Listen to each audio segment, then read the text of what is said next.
We've had a report that the mine subsidence contractor has reported some form of electrical problem in the house. Exactly what that is, we're not sure.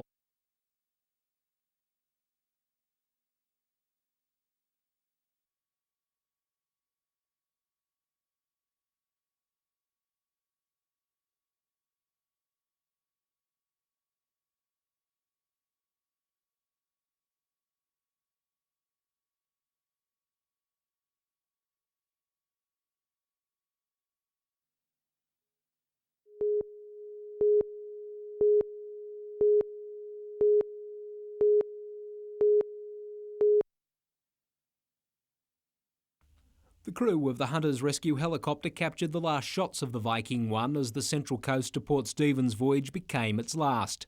Sydney skipper Leif Albertson called for help off Newcastle after squalls damaged the cruiser late yesterday.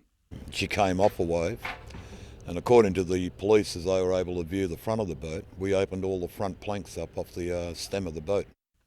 Water police attempted to tow the 50-year-old craft, but the severe damage to the bow meant the skipper and the vessel's Central Coast owner eventually had to abandon ship. Personal possessions and an outboard motor among the few items that could be salvaged from the $80,000 cruiser. The rescue drew praise from the skipper. I didn't put the red flag up until I knew I had to, and then suddenly within 45 minutes they were on top of me. It was good. A water police search off Newcastle today failed to find any trace of the Viking 1. Gary Blair, NBN News.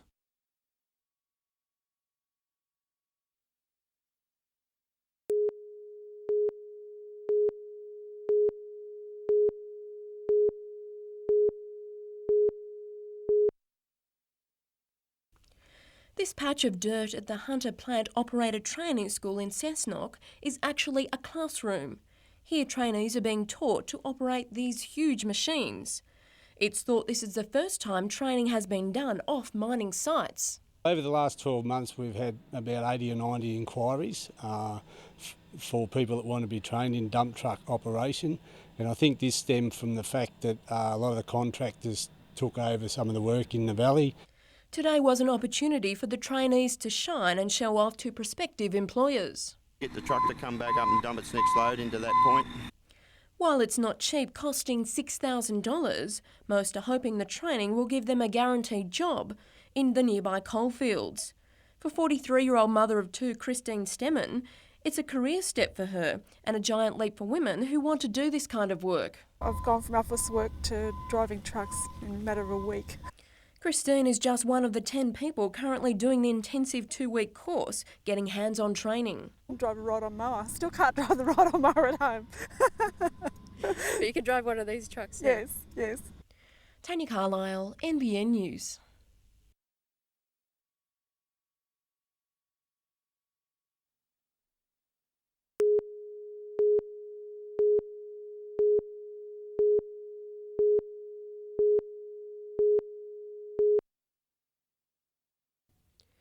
It appears anti-smoking campaigns everywhere have worked. The number of people smoking has dropped. But Dr. Ron Borland says that's no reason to be complacent. The amount of funding for mass media campaigns in parts of Australia has actually declined over the last few years. And if that decline continues, then we're going to see a resurgence in youth smoking. It's thought 2/3 of all cancer cases are brought on by environmental and behavioural factors. And it's these cancers these researchers are hoping to prevent through changes to human behaviour. But it's not just prevention methods these researchers are looking at. They're also hoping to make life a little bit easier for those already suffering the effects of some forms of cancer. We look at issues such as cancer patients' quality of life, their unmet needs, and we try and identify ways of developing strategies that can be used in clinical practice. One idea is to assign each cancer patient a caseworker to become a conduit between the patient, clinician and GP. Tanya Carlisle, NBN News.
It's been an interesting couple of weeks for Adam Rowe. In the last fortnight, he's been included in the Australian junior team for the coming World Cup regattas in Europe and just started his apprenticeship. Working for just a week, he's already found juggling both will take a great deal of commitment. It's very hard because you're working the long hours, and I've been training in the afternoons now, so I'll be still training every day and going to the gym at night time and eating lots of carbohydrates and trying to get nice and big and strong before I go overseas. Training partner Sally Turner actually hails from Terrigal on the Central Coast, but the 18-year-old makes the journey north almost every day to continue her preparation. But she's not short of motivation, especially given her rise in the sport. I've only been in the sport, this is my second season, so to get over to Europe this early in the piece is excellent. The pair will join a 16-person squad for the 3 regattas in Poland, the Czech Republic and Germany, basically the heartland for the sport. It's a big sport over there. It's like football apparently, like it's front page news. So there's just so many people going through the sport and the talent's there, it's in their blood. With that said, the Australians won't be backing down, but realise this is the first step on a steep international learning curve. Jim Callanan, NBN News.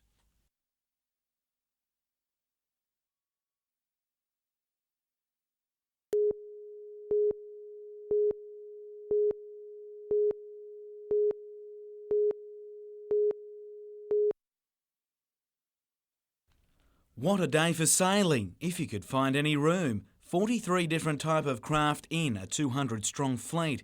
Sailing in 4 divisions from big yachts down to sailboards, it was the smaller craft having the best results for line honours. In fact, no one has been able to beat sailboarder Luke Johnson. The 14-year-old student of St Paul's Booragul took today's race as well. To hockey, and 20 teams are in Newcastle this weekend contesting the over 50 state championships. Newcastle got off to a good start in their first A-Division match against Mid-North Coast. In a close one, Rodney Fernandez scored the lone goal in the 1-0 win. Tomorrow, the first truly Hunter-based netball side will play its first state league game. The squad will take on Manly in their Division 3 match. In Newcastle Rugby League, South heads to Curry, while Maitland hosts Cessnock. Some big games on Sunday with Lakes meeting the Magpies and West to play Central. A tough away trip for Wanderers will test the Newcastle and Hunter Rugby premiers tomorrow, with the match between the Students and Hamilton also set to be a highlight. Round 2 of the NBN Soccer League starts tonight, while it's a grand final replay tomorrow at Darling Street. Only 2 games on Sunday, with the Maitland-Lake Macquarie match postponed.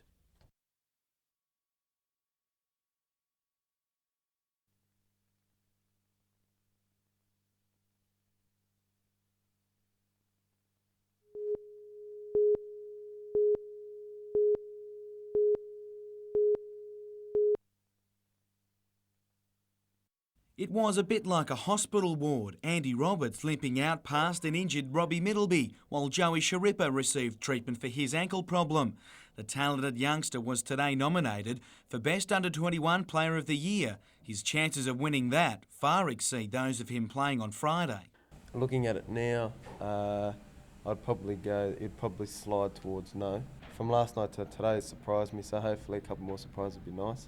For Middleby, it's unclear when he'll return from a hamstring injury. I'll do everything I can to get it better, and just have to hope that I can get it better for the following weekend. Coach Ian Crook has plenty to think about with his player ranks thinned, but he is sure of one thing. This isn't over yet. I'm telling you right now, this isn't over. Facing a match they must win 3-0, the coach was quick to remind Perth of a grand final it lost when holding that same lead. And they lost a 3-goal lead in the last 25 minutes, so we've got 90 minutes to achieve what Wollongong achieved in 25. His team will undergo a major reshuffle this week as they look to attack early for goals in a battle few rate them a chance of winning.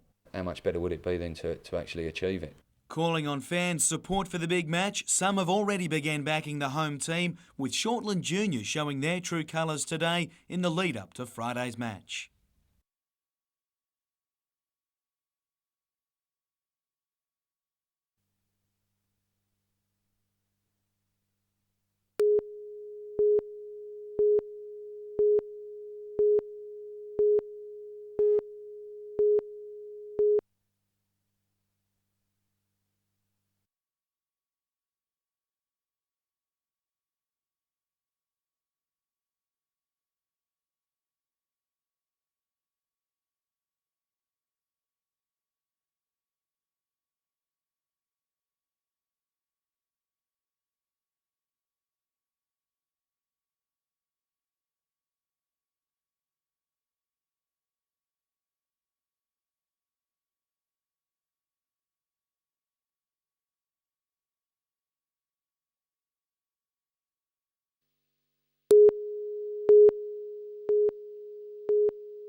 Fishermen made the gruesome discovery of human remains inside the tiger shark on Sunday night.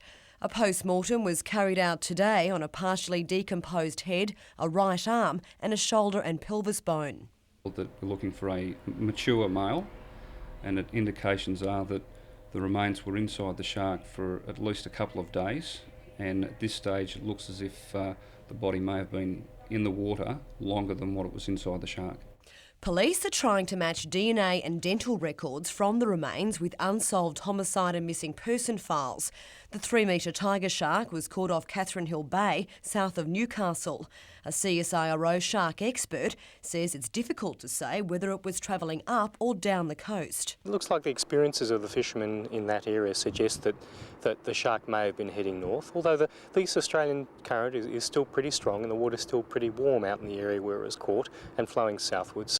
Among the array of potential victims, 52-year-old rock fisherman Kung Sok Lee, who was swept off rocks at Port Kembla 20 days ago, or a murdered Gold Coast man whose body is suspected of being dumped in the Tweed River on March 10. And while it may seem unusual, there have been several cases worldwide of human remains found inside tiger sharks. One of the most infamous cases was 67 years ago, when a recently captured tiger shark at the Coogee Aquarium coughed up a tattooed arm.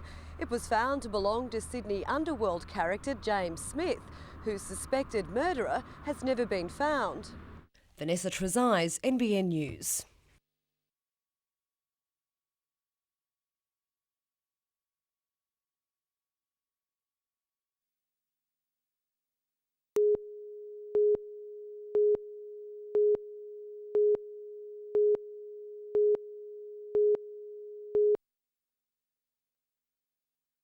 It's simple. If Newcastle are to go down in the semi-final tie against Perth, it will be with all guns blazing tonight.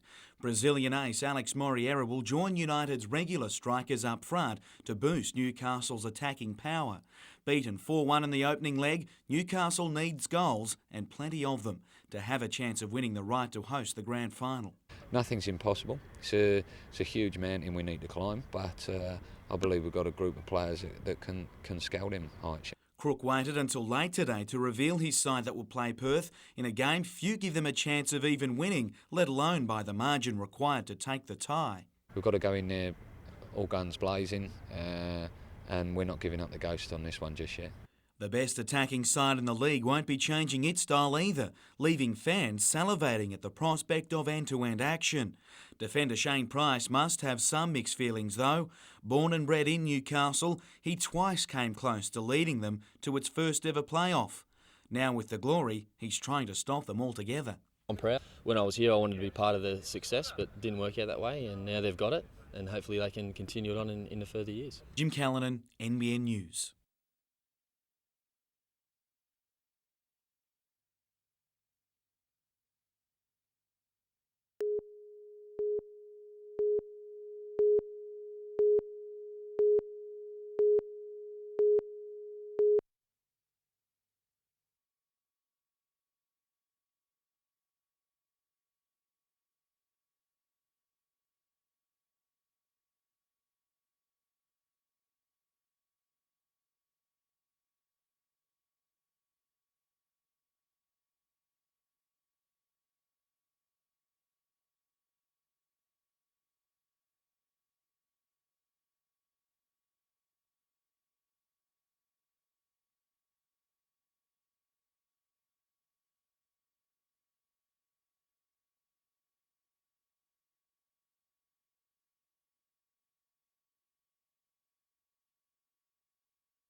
Craig Anderson's feet have hardly touched the ground in recent weeks. Long being the one to watch on the Australian Supercross circuit, he's turned heads in America as well, with race team Troy hoping he can dominate the toughest circuit in the world as well. It's always been a goal, and now that it's all come along, I'm blown away. I really can't believe it. He'll also be able to join cousin Chad Reed, who's already been wowing the Americans, winning the 125cc East Coast Series in his debut season. I talk to him probably once or twice a week, and I talk to him how he's been going, and he asks me how I've been going. So it'd be good to go over there. We'll probably stay with him for the first couple of months until we get all organised, and we're going to buy a house. But first things first, Anderson will be out to retain his national Supercross crown this season before heading to America late in the year. For hometown fans though, tomorrow night's Supercross meet at Tomago will be his last in Newcastle. Last time he raced here, Anderson wrecked 2 bikes just in practice and crashed out during the race. He's hoping for a more fairy tale farewell.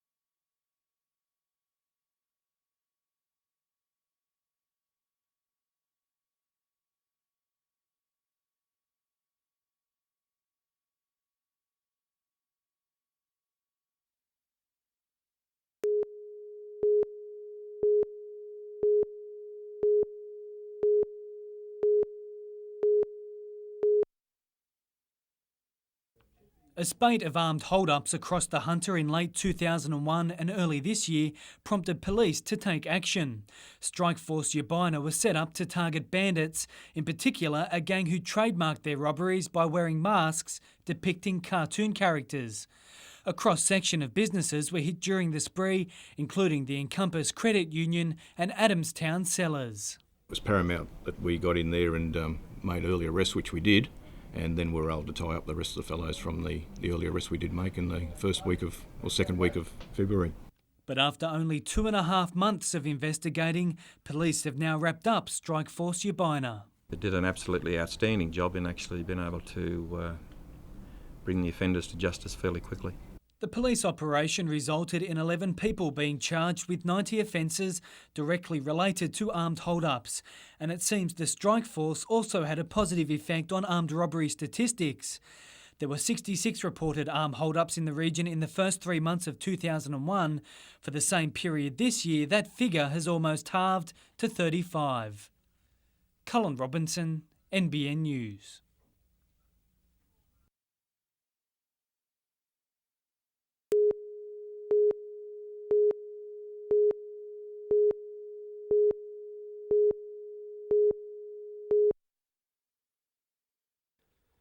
These are some of the refurbishments that have sparked a political storm at Newcastle University.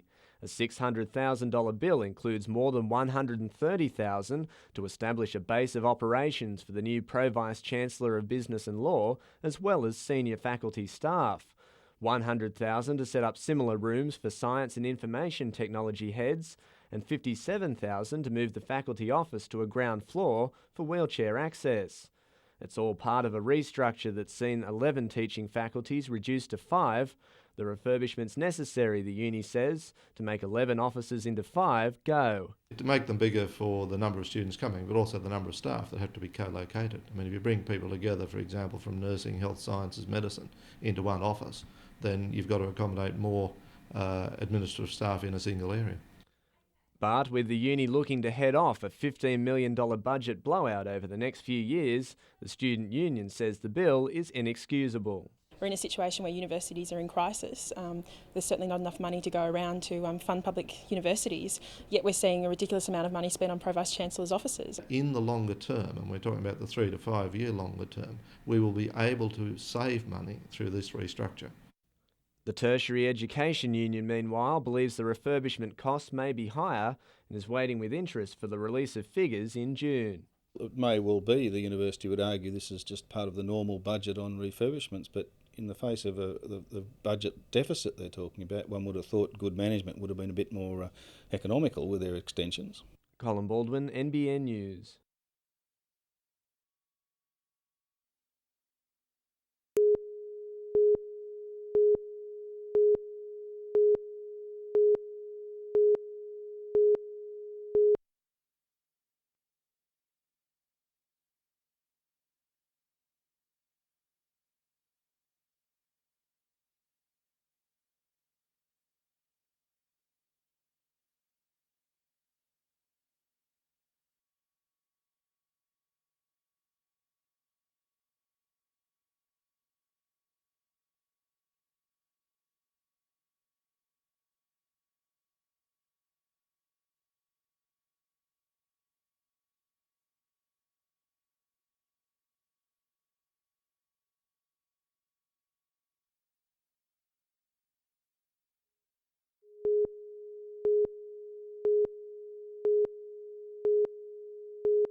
Well, it was obvious that we had to do something to try and repay the Red Cross for what they had done for us.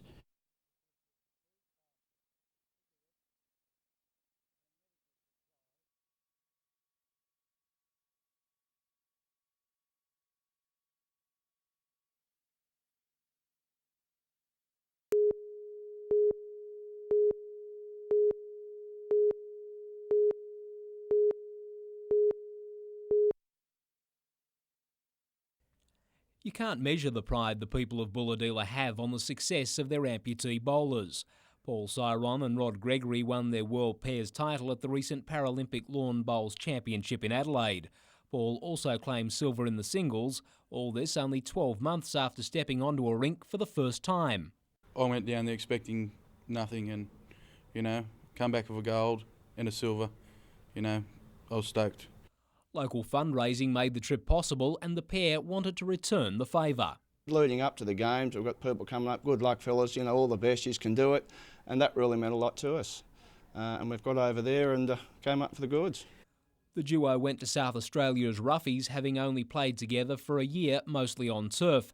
They also had to adjust to the synthetic playing surface at the championship venue. Now ranked number 1, Paul and Rod are already keen to defend their crown in Kuala Lumpur in 2004. Yeah, mate, for sure. And defend our title, mate. Our pairs title. And hopefully I'll bring home the gold in the singles.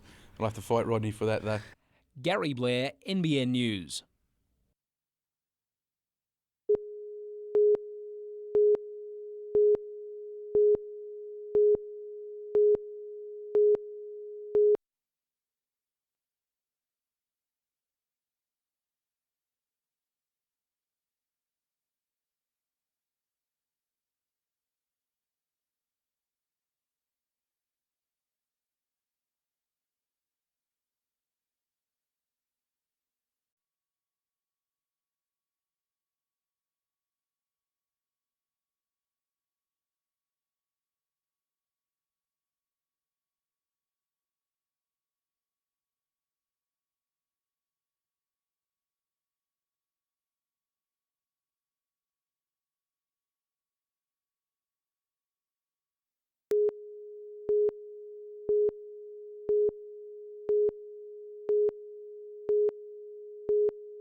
Patterson is one of the Dungog Rural Fire Brigades eager to open the door on the future for their firefighting activities.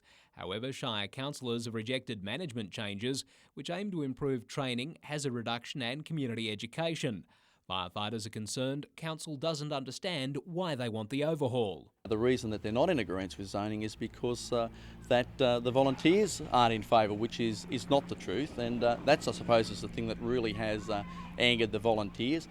The change is known as zoning, which would see Dungog and possibly neighbouring brigades in Port Stephens and Great Lakes Shires work more closely. The rift has seen the volunteers decide to boycott an awards presentation next Monday. Council hopes talks tomorrow can resolve the impasse. Hopefully in that meeting we'll be able to iron out most of the problems and hopefully come to some amicable resolution. A review conducted as part of the zoning assessment has identified various areas that need to be improved by the Dungog brigades. Firefighters are concerned the issues will still need to be addressed even if zoning isn't adopted, which has them seriously considering their future. Gary Blair, NBN News.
Fundraising for the NBN Telethon and the Peter Brock Foundation. Members of the Newcastle Tirana Club turned out in almost every type of Holden to roll off the showroom floor. The man who gave Holden the reputation it has today was there, learning just what extremes motorsport fanatics go to. Meet all these young kids called Brock. It's just amazing how many of them there are. And it's a bit embarrassing actually because I figure I better watch my P's and Q's. I don't want to get this kid into strife.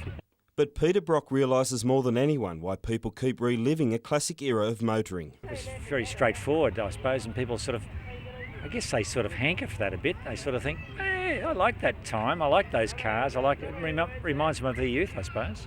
And after all his years with Holden, he's still amazed about the dedication people have for the Australian icon. The affection in which some of these cars are held is just staggering. I mean, I don't think Holden themselves realise. Today's event attracted more than 7,000 people and 300 cars, including some fitted out purely for luxury, while others boast pure performance, including some made famous by Brocky himself. They all ask me, is it okay, Brocky, do you think we've done a good job with it? I think this is a damn sight better than what it was when I left our garage. I can tell you it's beautifully looked after. Stephen Mount, NBN News.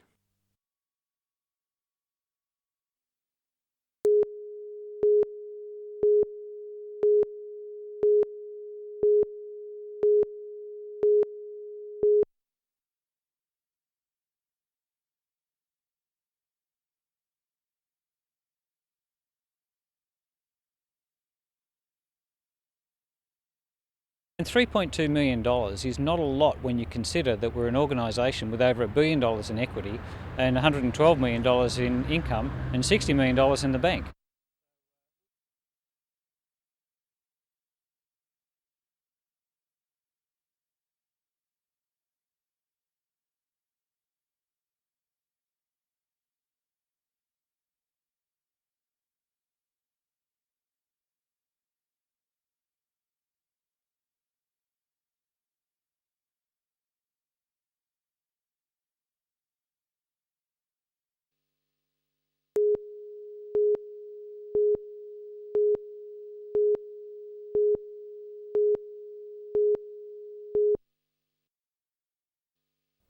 It's taken just 2 years for Primo Meats to take the Scone abattoir from an uncertain future to a prosperous outlook.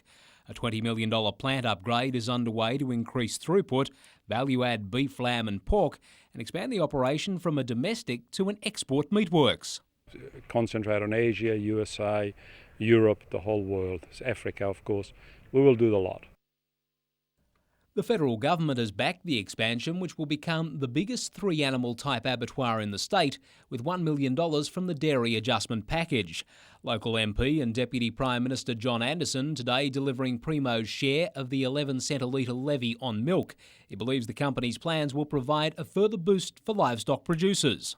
Particularly the pork industry, which was in so much difficulty a few years ago. With a fair bit of pressure from me, they've started to get serious about export markets in Asia and are beginning to do extremely well with almost limitless horizons. The Primo expansion is expected to have an impact for many rural communities.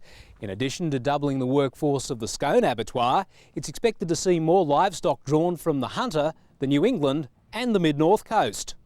The new processing, boning and storage facilities are scheduled to be completed by the end of this year. Gary Blair, NBN News.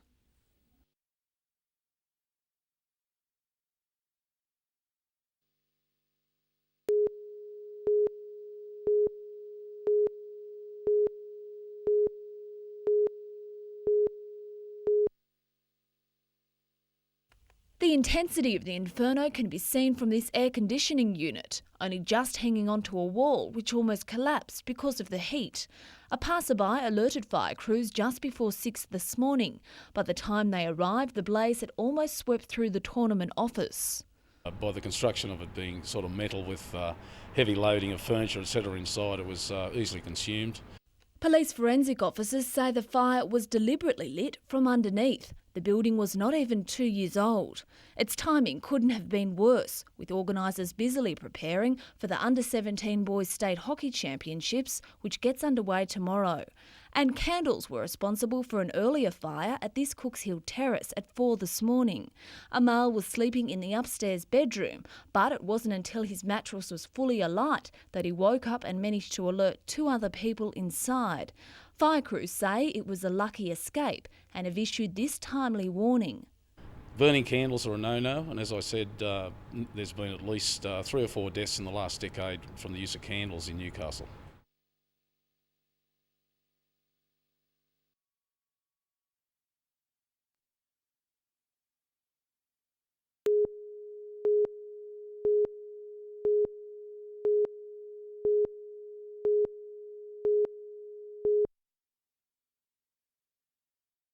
The Leylands made their name in the 1970s and 80s with their television travelogues that took Newcastle families from their lounge rooms to some remote yet beautiful parts of our nation.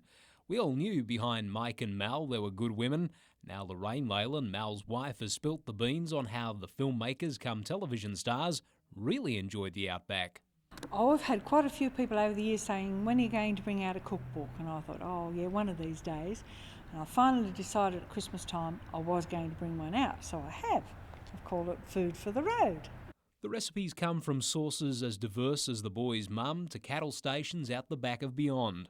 Primarily written for those headed to the great outdoors, Food for the Road is already mustering a fan base for Lorraine. I've had a lot of fellows come up to me and say, oh, it's a good book for bachelors and that, because it's got easy to follow recipes in that they don't have to worry too much about what sort of ingredients they have to get out. For the record, Mal did have a hand in the book as photographer and cuisine road tester. Has been 32 years, don't we? Oh yeah, I taste tested the whole book. Gary Blair, NBN News.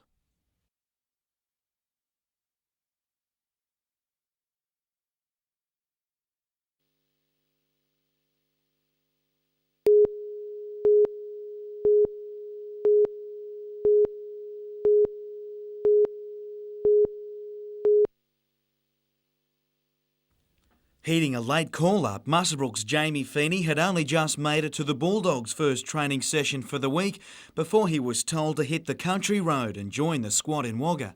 Mate, you've got an hour and 15 to get to the airport, so you're in the side. And I just frantically packed all my gear and headed straight there. Yeah, I was very excited.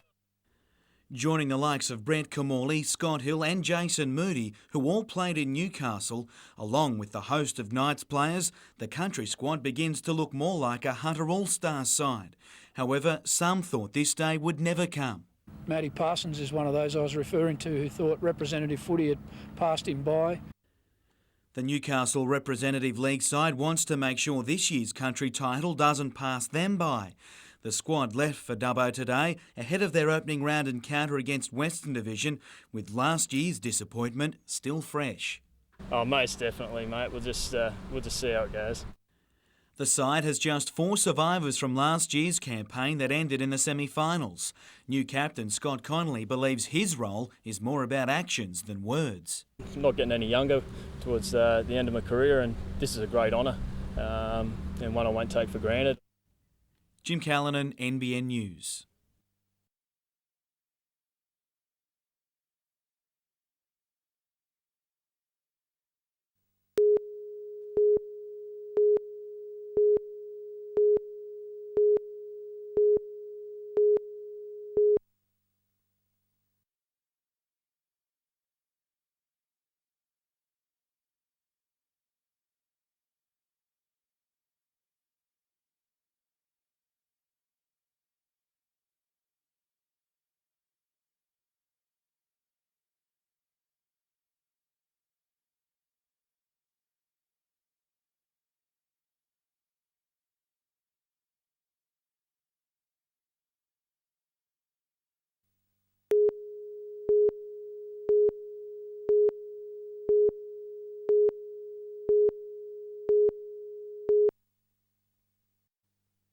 Politicians ventured to the water's edge today to commit more money to the ongoing clean-up of Lake Macquarie.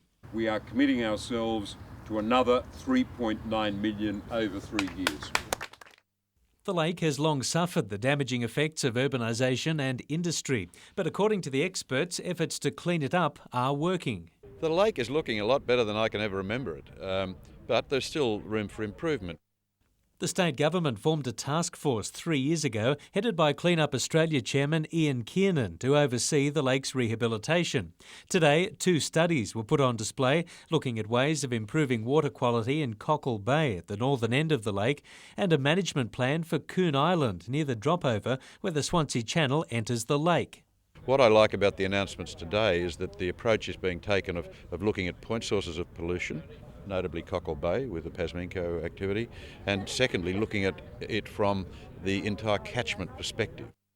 Lake Macquarie Council will apply to the local government minister to continue charging its 3% levy on lake ratepayers so it can match the state government's clean-up money dollar for dollar. And I think for the 200,000 people who live in the catchment of the lake, it is very, very good news. It means we're reclaiming our environment, a lake that was degraded over the years by a range of decisions being brought back into good environmental health. Paul Lobb, NBN News.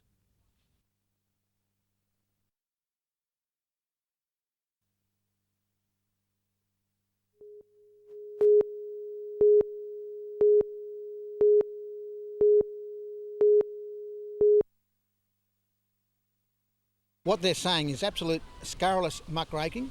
They do not know what they are talking about.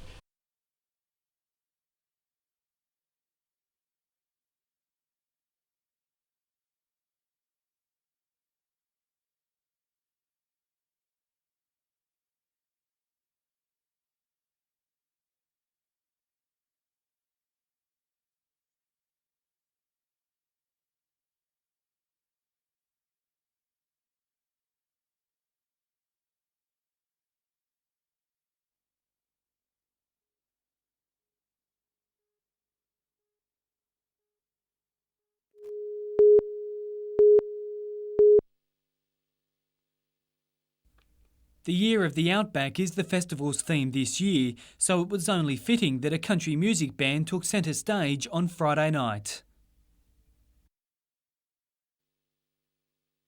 Revellers lived up to previous balls, dancing and drinking the night away. Some were dressed in the best from the West, others opted for a look more suited to the Far East. Everyone was celebrating the official beginning of a festival, now in its 23rd year. The people from the city love coming to Scone. They like the country hospitality, and they like to come here, and we love to see them here as well. There wasn't any shortage of people willing to give the event the Amber Liquids version of a thumbs up. But if there's one event that brings the whole town together during the festival, it's the famous horse parade. People lined Kelly Street, while some were perched up high in what many would call the best seats in the house. Little people raced hobby horses, and short dogs walked proud alongside one of nature's most splendid creations. Although some don't always behave themselves, the crowd still waved and cheered everything equine. Cullen Robinson, NBN News.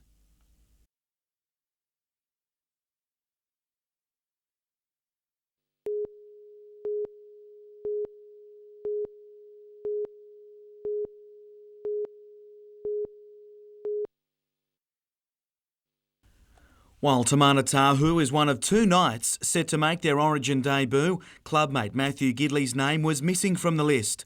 After a match, the centre would rather forget for country. Getting over his omission from the stateside is sure to live long. Anyone who hasn't made this side, I hope they're filthy. And because that time when they get their chance, if they get their chance in Game 2 or Game 3, they're going to be ready to prove a point. Gidley's club captain is disappointed the centre won't be under his leadership in a sky blue. I'll put my support behind the guys they've picked, but I still think Matthew Gidley's a world-class centre, but unfortunately hasn't been picked, and he'll come back from this a bigger and better player. Ben Kennedy will join state debutant Steve Simpson in the back row after convincing medical staff he'll be right come game day. It's getting better every day, so a week and a half it should be 100% fit by the time we play. Tamana Tahu's nerves may be wearing thin by then, but he's happy to be fitted out in a new Blues uniform for more reasons than one. I just got back from country and all my clothes all dirty. Those Knights players who played for country but missed Blues selection will be rested from club training until Wednesday. Those who did train today look to be enjoying a long weekend off, but with 5 players missing for Friday night's match, the Warriors will be more than just a walk in the park.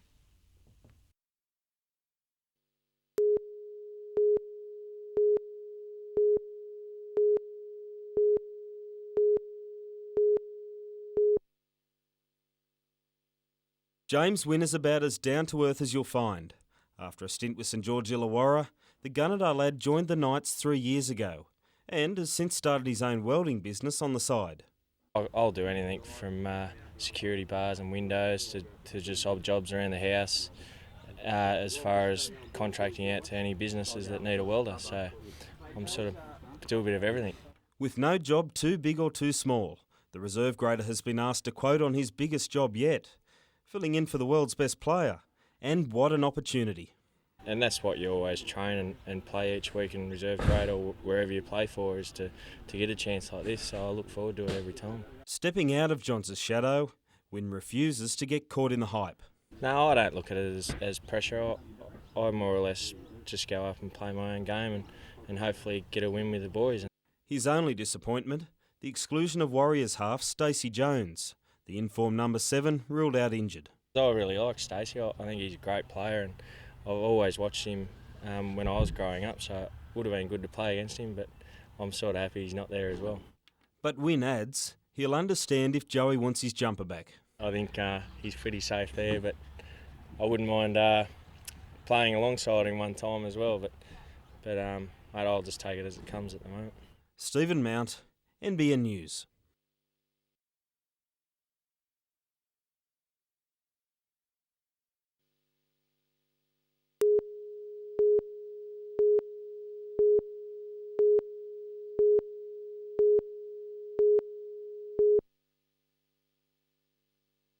"12 males and 6 females were arrested at 6:30 this morning as crime agency and hunter detectives swooped simultaneously on 12 homes. Search warrants revealed varying quantities of amphetamine and cannabis. A crossbow also seized. Strikeforce Sabret Police descended on 6 suburbs in Newcastle, Lake Macquarie and the Lower Hunter. Neighbours watching the drama unfold. It's a third phase in an operation that's been conducted in this area for quite some time, targeting the Nomad outlaw motorcycle gang and their associates. It's alleged the 18 people arrested are at the bottom end of the drug distribution network involved in street sales. They're facing a total of 32 charges relating to supply and possession of stolen goods. Nomad leaders who allegedly manufactured drugs on the far north coast and distributed them in the Hunter were targeted in February this year and last September. A large arsenal of weapons and $2 million worth of stolen property has since been confiscated. It's been the biggest operation of its kind in the state. 52 people arrested over the past 18 months and drugs worth more than $67 million seized. One sergeant-at-arms is alleged to have supplied a ton of amphetamines in that time. Strait detectives are now also trying to net white-collar associates involved in money laundering. Vanessa Trezise, NBN News.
There's no place like home, according to Mitchell Ross, keen to join the boys at his favourite break at Merewether.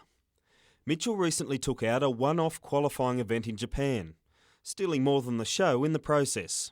I was going in the contest ranked about 100th, I think, around 107, and now I'm coming, I think, 53rd on the rating, so it's shot me up quite a bit. With the Pro Tour his goal, it seems it could be a case of destiny. My dad surfed, and all of his mates sort of grabbed the Malibu and went with them when I was young. Sort of, here I am now.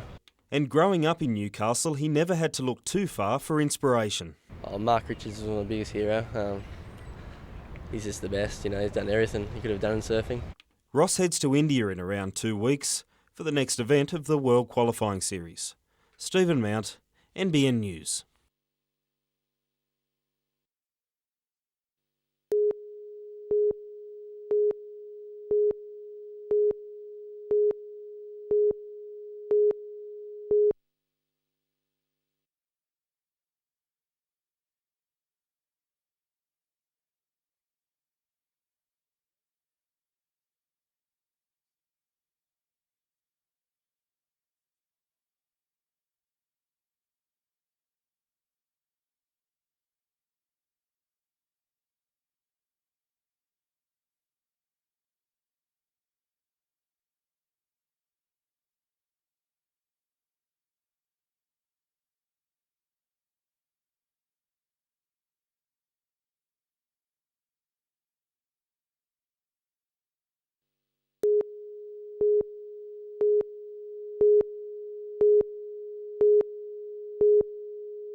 The long-anticipated latest instalment in the Star Wars series brought fans out in their droves, but it was easy to spot the keenest devotees of the intergalactic saga.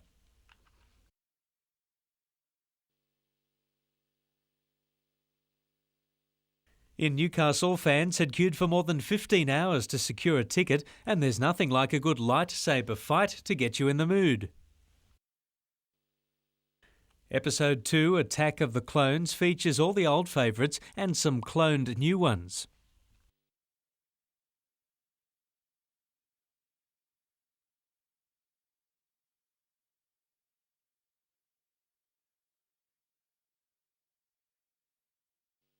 In America, these two men have camped out since January to see the film and now enjoy celebrity status.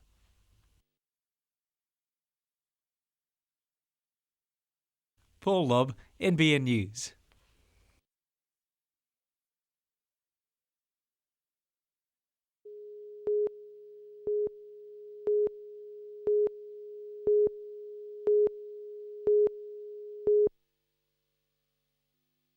It's an inspiring story, how one determined young woman has managed to triumph when all odds were stacked against her. There were quite a few times when I thought it would be easier to just quit and find just a job or something, but I've always wanted to get into the course that I'm in now. But the opportunity to study medicine hasn't come easily. As a teenager, Jessica moved out of home and had nowhere to go. Support workers at crisis centres became her adopted family. After Maitland Youth Crisis Centre, I moved to the embassy in Merewether and I stayed there for over a year. And remarkably, despite having no place to call home, Jessica managed to continue her schooling and kept motivated so she could get into uni. We've supported her and so has other workers, but she has really done most of this on her own. But there's still a concern as to how she'll finance her future years of study. There is so much cost in her educational needs to come this far and have that inhibit her. As I said, is a really major concern. While Jessica insists she still has a lot to prove, at the very least she's offered hope to others. If nobody else believes in you, you've at least got to believe in yourself.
Northern Rivers beat Newcastle in the corresponding match last year and came to town to repeat the performance.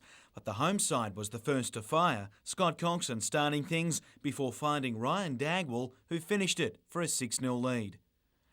It gave Newcastle the confidence to chance their arm, but Wayne March needed a much longer one to get anywhere near this. With only a few first-half chances, Rivers couldn't break through. While Newcastle, at times, were their own worst enemy. Glenn Agland and Craig Landon made sure Rivers didn't burst through. And soon it was the visitors' defence that leaked more points, with Brendan McKell crossing. Les Smith made sure his side went to the sheds with a 16-point buffer after a sidestepping effort ended under the posts. Rivers came out looking for quick points, but Newcastle snuck through for more, Andrew Ryan extending the home side's lead. Desperate to improve on that offensive record of last weekend, Gavin Cook and Chris Hall put everything in to deny Northern. But Tony Gould finally got his side onto the board. The home side going a little over the top at times, as they allowed Rivers to grab some late points. Newcastle always had the game in hand though, and will now play Illawarra in the title decider next weekend.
Under the plan to go before Cabinet, patrons will not be allowed into clubs and pubs after 1 a.m, but those already inside can stay until normal closing. It would affect all licensees in Newcastle, Lake Macquarie, Port Stephens, Cessnock and Singleton. Police Minister Michael Costa today alluded to the scheme while addressing the Newcastle Business Club. As I understand it, part of the problem is generated by the staggered trading hours and people going from one pub to the next pub. Mr Costa fielded questions Russell Ware of Martinsville claimed since the closure of Morisset Police Station, locals faced lengthy response times. I do know a number of residents, and, including myself quite legally, have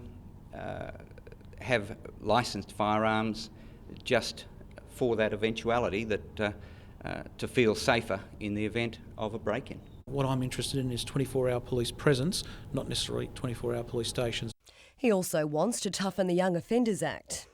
It follows the case of a 15-year-old schoolboy who, while on parole, was caught with a Magnum handgun in Lake Macquarie Park. Despite a criminal history of 30 offences, including car theft, break-and-enter and assault, he was sentenced to 90 hours community service. An appeal is underway.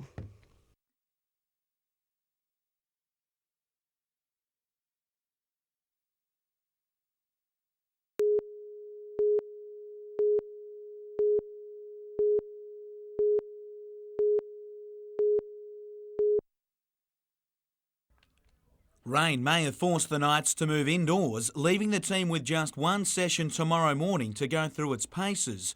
But rust is the last thing the coach is worried about, with his Origin stars fit to play. Any negative by not being able to get a little bit of work done today, I think will be more than made up for by the fact that they'll play. For some it will be painful, but no one wants to miss the match. Yeah, everyone's actually pretty good. I think Sean Rudder's fine, Benny Kennedy's happy to play. Tomato Tao's got a bit of a problem with his wrist, but we expect him to play too. It's destined to be a big day for Danny Baderis, who will run out for his 100th top-grade match, while the entire club is at near full strength for the first time in weeks. We've actually now had to give a couple of blokes back to First Division for the first time in a number of weeks. Clinton O'Brien's also been cleared to play at First Division level, so we're probably going to have our strongest first-grade First Division teams for a while. Jim Callanan, NBN News.